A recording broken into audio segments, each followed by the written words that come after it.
everybody, I am Danny Otto. Welcome into another episode of That Recap Show. Now, before we get into the show, just wanted to issue major spoiler alert. We are going to be talking about everything that happened in episode 6 of the What If series. So if you haven't seen that yet, you may want to pause this video, go check that out, and then come back and enjoy all of the breakdown. Now, with that out of the way, let's start the show! Poppin' Off presents That Recap Show.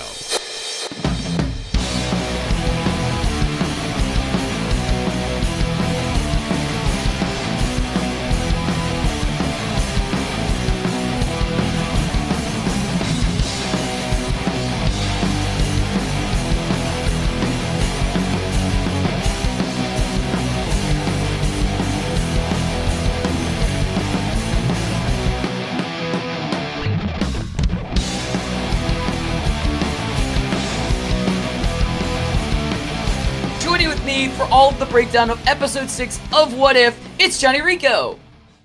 Hey everyone, how you doing? Hey! So, episode 6. Lots of things happened in episode 6. Let's just get right into it. So, I really felt like this was Killmonger's big day. Like everything, like I was telling you before we started recording, everything good happened for him. It was like everything's coming up Millhouse.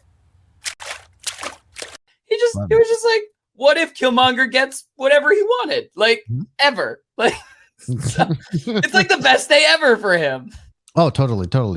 Love to see it. I love Killmonger so much. Like, he's one of my favorite villains in the whole MCU. So to kind of get him to see like his day to shine was really cool to see. It was a really fun episode for me, personally. I know you were telling me you really liked it, and like I said, I think the episode was really good. Mm-hmm. I guess I like the build more of Killmonger than I did him just getting everything he wanted. Like, this just said like, hey, if Killmonger wanted to, he could get everything he ever desired. And so that was like the whole episode. So yeah. I still think it was a good episode. For me, I said this last week, the zombies was probably my favorite episode. So it already had like a high mountain to climb, but it was still, nonetheless, it was still a very good episode. You want to get into big takeaways? Let's do it, dude. Awesome. All right. So my first big takeaway is basically, I mean, it's pretty obvious, but it just needs to be said, is that I love the fact that Killmonger immediately turns in Obadiah. He doesn't like say, well, I'm going to let this fester for a little while and see if I can use this to my advantage later. He's just like, nope. Obadiah set all this up with the 10 rings and almost killed you, Tony. So we should arrest him. And it's just like, all right, cool. So immediately he gets Obadiah's job just for turning him in, which I guess in retrospect, like he just jumped to COO of Stark. Right. So I guess in retrospect, I guess that's the reason why he did it. But still, I just thought it was just perfect and hilarious timing that he was just like, he didn't even wait. He didn't even wait until the press conference was over or anything. He was just like, nope, Obadiah did it. And so that was my first biggest takeaway. What was yours, Rico? To comment on that even further, Danny, it really just kind of shows like how far up the ladder that Killmonger can just like finesse people to his own will. Immediately, like, I think he can really just like topple governments if he just wanted to, which I'm pretty sure he did at some point in his own timeline. But so my takeaway from this episode is that, dude, if you are Tony Stark in this television show, like, good luck to you, because every single one we've seen so far has been dead, kaput, like this, like. Absolutely. One was a zombie. One got taken out by Hank Pym, but now this one, he gets corrupted by Killmonger to do his like whatever he wanted to do, and then he gets killed for it because he thought he could take him down himself. And man, it's just not really a good time to be Tony Stark in this TV show right now, Danny. You hate to see it. I know. Arguably, zombie Tony Stark was better at working with others than regular Tony Stark ever was. Yeah, really. He was player. Team player, best friends with zombie Doctor Strange. They worked together for the beginning of Zombie Infinity War. So, right. What was your final takeaway, Danny? All right. So this isn't a big reveal. This isn't really like anything. But like I said with my first big takeaway, this is kind of it needs to be said. It needs to be addressed. Killmonger is straight up playing chess while everybody else is playing checkers. And I kind of already touched on this with my initial impressions, but just the fact that like in every situation, Killmonger is miles ahead in his plan than what anybody thinks is going on. The reason I'm telling you all this is because I'm playing both sides so that I always come out on top.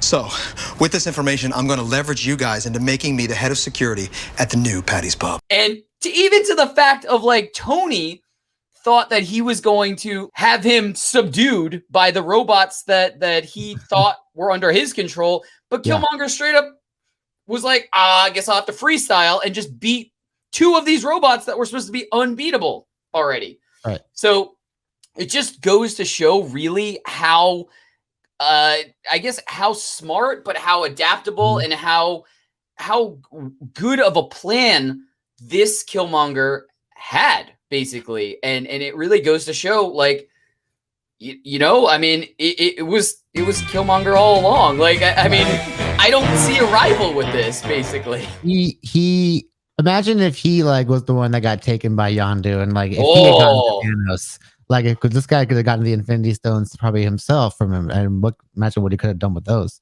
Oh yeah, it would have been him and Thanos as the team against it. Oh, that would have been horrible. Or maybe he would have. Yeah, maybe he would have double crossed Thanos. Yeah. We just had that. Get out of my head. but yeah, so you want to get to some predictions? Let's go. Awesome. Well, I kind of have like two thoughts. My first one is, and we were the same thing. We were discussing this before we started recording, but it was nice to see kind of like a teased, happy potential connection to another episode where we had the team up of Shuri and Pepper Potts at the end, like alluding to hopefully like brighter things are to come after the dark zombies ending, after the dark Doctor Strange ending. Like it was just nice to, you know, kind of have a little bit of a bright light without immediately being crushed by like zombie Thanos with the Infinity Gauntlet for once. But my real prediction is I really think that what we are now getting glimpses of, these are the Watcher is taking us to universes that he is scouting at this point. He knows at this, he needs to get a team together. And I think what we're seeing is him scouting for members of this team that he's going to eventually have to build together, and they're going to have to work together. And I think that's really what's coming up now. And so what I mean by that is I mean, that evil variant of Doctor Strange is the most powerful Doctor Strange ever. And right now, he's just letting him chill. But we know from some of the previews that he's going to be there sometime soon. We know Captain Carter is somewhere soon. We know now that this Killmonger has the ability to make these elaborate plans, and given the right motivation, could be a huge asset to a team. And I think that's the reason why the Watcher showed us this episode, to kind of allude to he is putting this team together and he's showing us the members step by step that are going to be assets to this main team that he has to put together to fight a threat that we really don't know yet.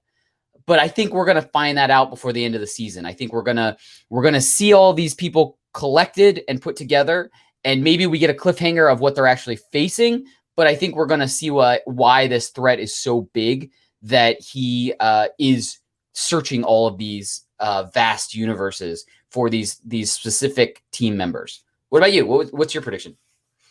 So I think that, you know, this Killmonger is not a good dude. Like, first and foremost, like we're following him throughout this whole episode, but we are following a villain's journey throughout this entire episode.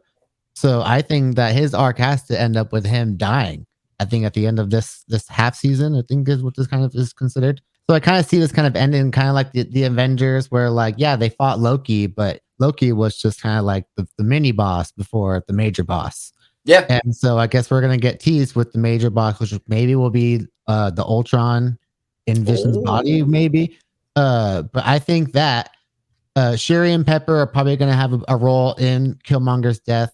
Whether they somehow reveal to T'Challa Star-Lord that Killmonger is responsible for this T'Challa's death, and then somehow they kind of get distracted and kind of duke it out, and one of them's going to go, and it might be Killmonger in this one. I like that. I am with you most of the way on that. I think just a little bit side to that. I think that if we're getting this team that's supposed to like mirror the original 6 Avengers team, it was very easy that Iron Man could have not survived when he had to bring that nuke up through the portal.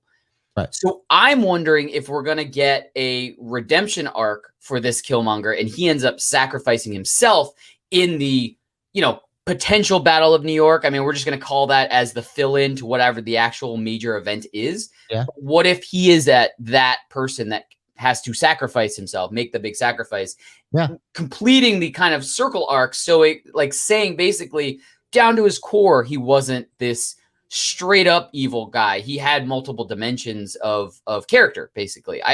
I'm hoping for something like that. You could come to respect the T'Challa Star-Lord, and then maybe he'll want to, he may want to redeem his own life after that. So that's absolutely. Yeah, absolutely. All right.